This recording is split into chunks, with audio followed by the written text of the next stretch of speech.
We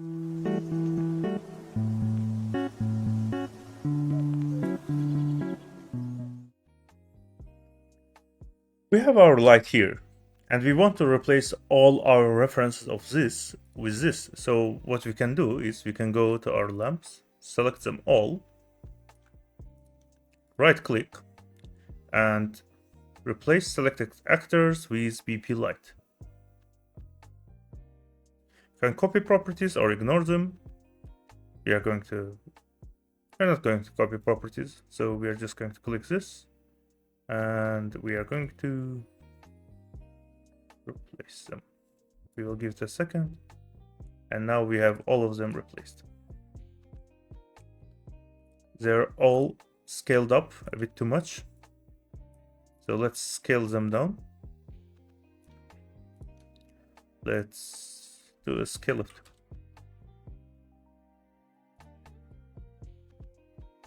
And now all of them are scaled by 2. I also would like to make them a bit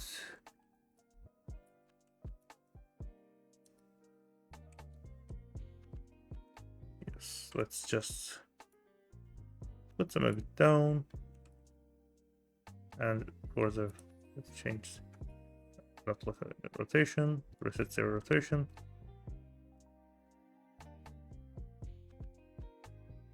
Also, let's rotate them 90 degrees, minus 90 degrees. And now we have all our lights newly replaced, and we can test our cube logic again. Let's put it this way and reselect our lights,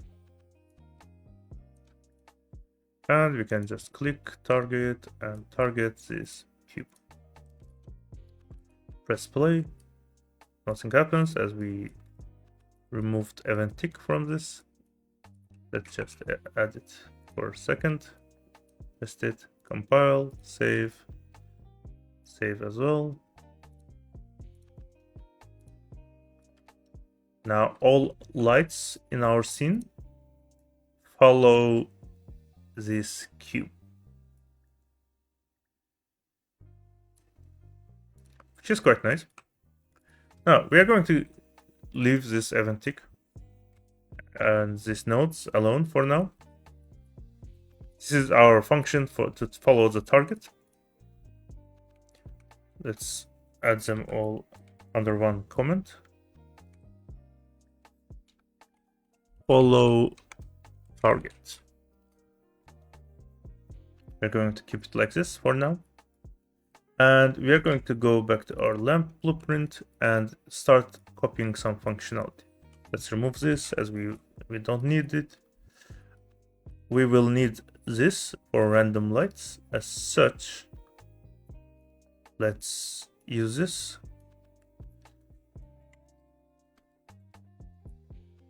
I do not wish to use arrays for it, as I will use random integer float values for it instead. So I'm going to copy this and put it in here. If I compile, I will get some errors. Create variable again, compile again. Now it should work as it's supposed to. And now we do have a spotlight, so this just gets value from our spotlight here, as they share the name. And let's just test this and see how it works. Play from the start on event begin play. There is no value here currently, so we are going to add something soon. Let's press play. Nothing is happening. Not really, the lights are just looking in a weird location. So let's do it like this. I think it's supposed to be minus 90. Let's see. Our lights are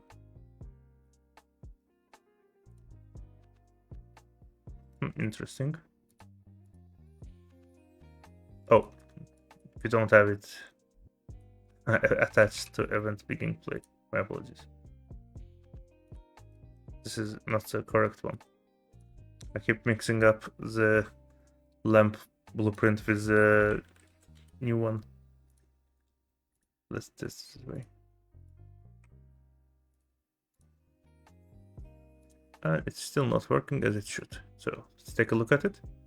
We have event begin play timeline, and in the timeline we are doing something wrong by going straight to this value. We were supposed to go to set relative rotation. After that, going to that value. So let's play. Okay, now they are looking all down. We don't have random colors or whatever set up yet, so we are going to fix it in a second. And we have our timeline, our delay. This is unorganized too much and makes it more complicated than it should, so we're going to organize this a bit. Let's change this whole placement of it.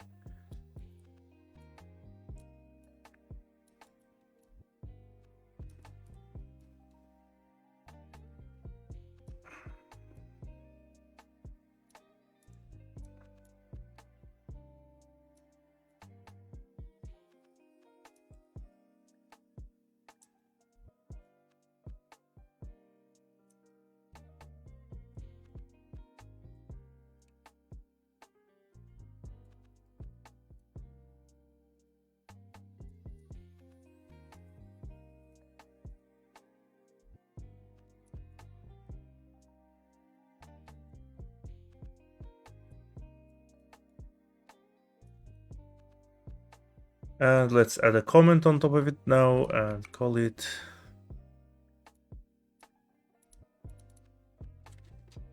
random light movement. We are going to compile this, and now we have it organized. We are going to split this structure pin, and we are going to randomize it. So random plot in range.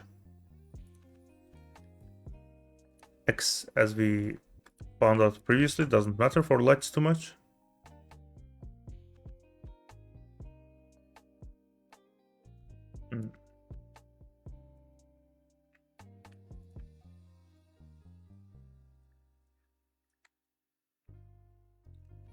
Now let's look up our values. What the hell? Let's select the spotlight, reset its values just in case. We might as well select all blueprints, as they may have. Let's check rotation is correct for all of them, and we will make sure our spotlights are here has weird rotations. Let's fix them as well. If we fix it from the blueprint, it will fix it for all of them. So just to make sure we don't have weird random rotations. Let's click on the spotlight to test it and take a look. Y-axis clear as day. X-axis matters as well. And this Z will matter when we are taking it from screen. So all our axes matter in this case, as it should. Now the question is, how much is the range we want them to have? So let's say this is I don't want the lamp to have more than 40 minus 40 or 0. No, minus 90 and 40. So for our y-axis, which is this one, minimum should be minus 90. Max should be minus 40.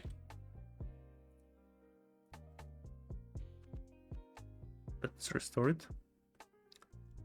For our x value, again, let's do 40 and minus 40. I don't want it to have too much of a range, as it causes the lights to blur into each other.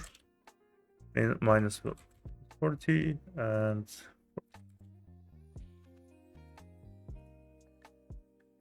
as for z-axis, It's 180 degrees pretty much.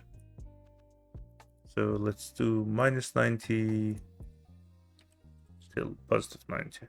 That's just gradual rotation, and we want it only on one side, so we are limiting the range. So now save everything just in case. Press play.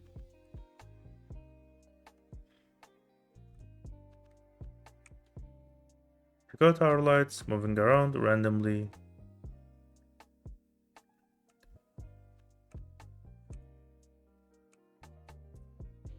Let's see what's going on with our spotlights here. They have two. Let's see, just to make sure. This is a value of 0 at the moment for the light, spotlight, and such.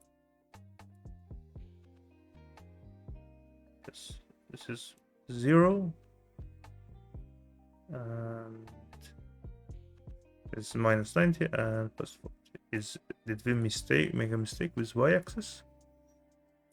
-9. Oh, this is the issue. -40 to -90. I made a mistake of putting. Wait. This should be correct, I believe. The number we want is between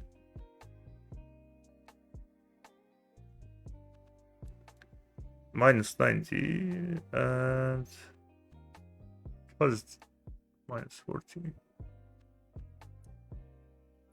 Let's test again.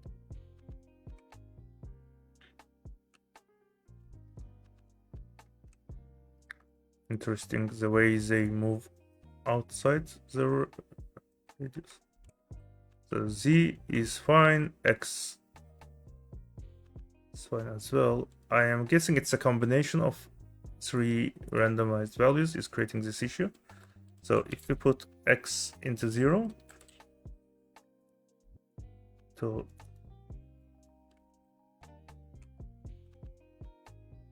no 0 not. So let's maybe make sure we cannot even get into -90. Let's make it -2. Let's say 0. 0 may be too much, so let's say -30. And get a value that's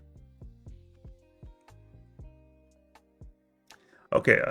The reason why some of the lights start going outside is because of the way spotlight is getting their numbers. So if we copy this number, paste, and click on spotlight and paste this number, we are going to get the same value. And X value is not the reason, the Y value is. As you can see, now we copy this value, because these, unlike previous light actors, these actors share the way they're shaped and the way we implemented our actor this time around makes it difficult to not go outside using the same parameters. So what we need to do is we need to manage y-axis. Let's do it this way. We have x and z-axis for our shenanigans. So if you put y-axis to 50, for example, I'm sure it will not even work properly. Our spotlight is going to 50, which is 50 is all of the way up in the sky. So let's make it -50. Compile and press play.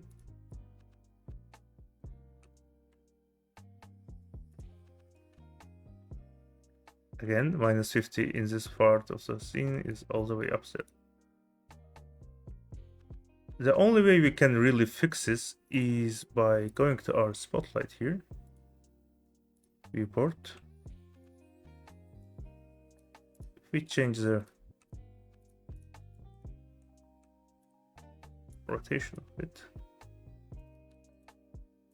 to 0, we will have it looking upwards, which is not what we want. And if you remove it from the mesh itself, compile and reset. Now, because we removed it from the static mesh, it no longer takes in the rotation of the static mesh. So now they're at 0. So let's try it now.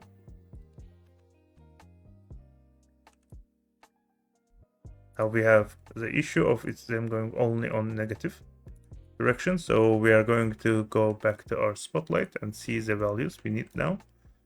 The value -60 in this side is inside. And if we look at this location, now +60 is inside. We don't want it to randomize too much and go out of the bounds on y-axis. So instead what we can do is we can do a value in the middle of 2 axes and have it -30 and 30. We will compile this and play. This will have, well, there will be some lights that go outside just because the way the randomizer works. This is fine. We are going to reduce the value cap for all of them, as we don't want them going out of the bounds too much, and I will even reduce this to 20 and 20, as I would prefer them to remain inside. Z axis is fine, as it's just rotation on the 180 degrees. And we will have these weird lights going around, some of them going out, which is fine. As you can see, they're just going around randomly. Not the most ideal solution, obviously, but it is fine. We could also add additional functionality to make them target only this location in the middle, but that would require us to do a lot of complicated vector math, which we are not going to do. In this case, we could also make calculations based on their forward vector. So, for example, we could make them calculate their forward vector and only aim in the location where they are looking at.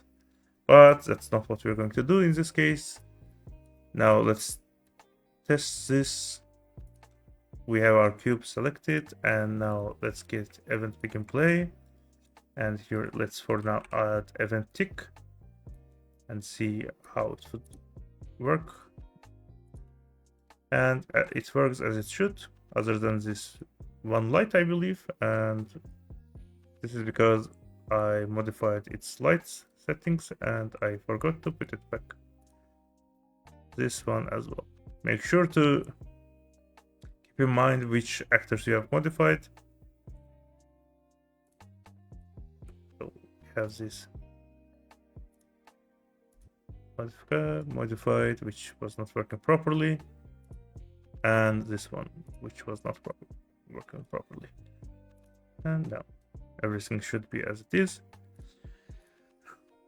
Now, we are essentially done with random light placement, which is fine for now. We are going to add a sequence here, and this will be 0, 1. And for 0, we are going to add our random color back. Let's go, event begin play, and when on 0, we had this random color light change function enabled. So we are going to copy this and copy it back here. When you are copying function, they will ask to create or do nothing. We are going to create it. And we will have this on top. We're going to put it here.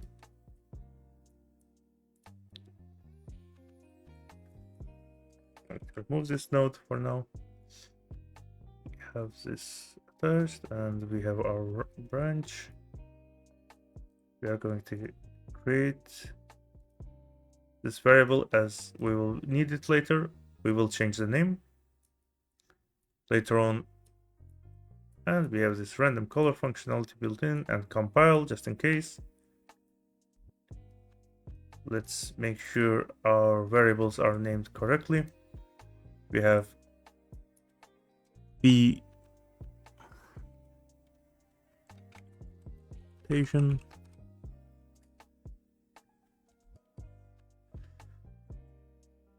with relative rotation. We have target.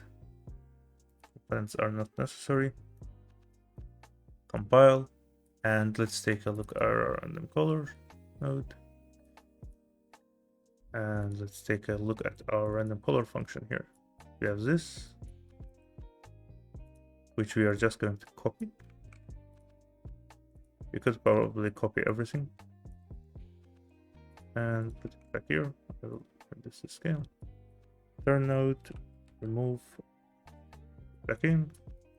We're going to change, create this variable, create variable light color, compile, go back to the light can change color, set light color, copy, go to BP light, go to light change function, set light color, compile, see that it is, just going to put it like this. Now let's test it. And it is working. And we have random color change every few seconds, as we had previously. The lights going out of bounds is kinda, while annoying, will not affect our gameplay as much because we are going to have additional light functionality, which makes light follow certain actors. Now, we had this functionality here for open door, close door as well. We are going to copy this, but we are going to repurpose it later on. Let's change function, and we could not copy a delay. We can just add it ourselves.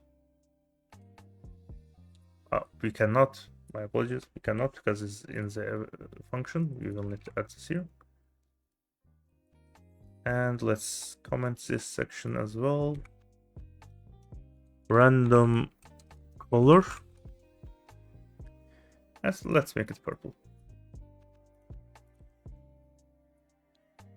It is after all a random color.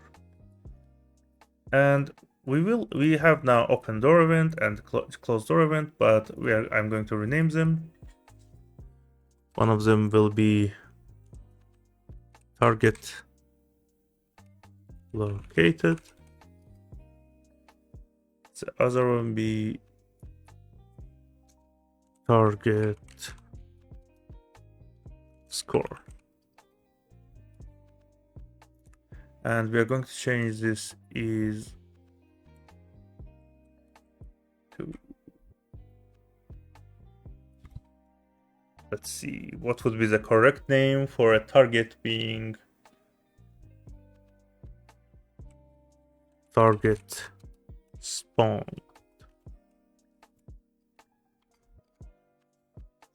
Call it target spawned. And we're going to have this, and for now we are going to leave it as it is. We are going to later on repurpose this.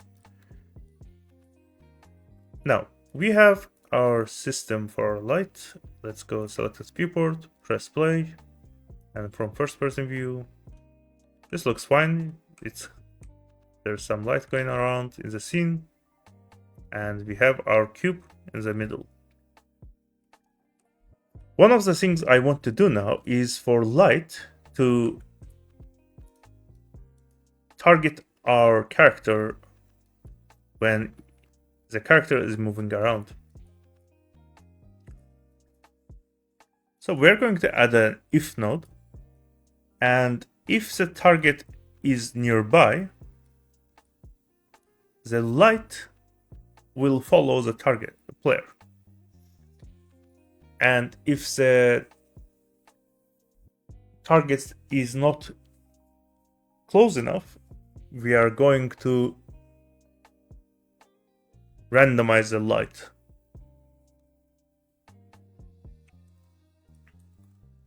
So, if you remember this target we had, let's remove this target node from here now.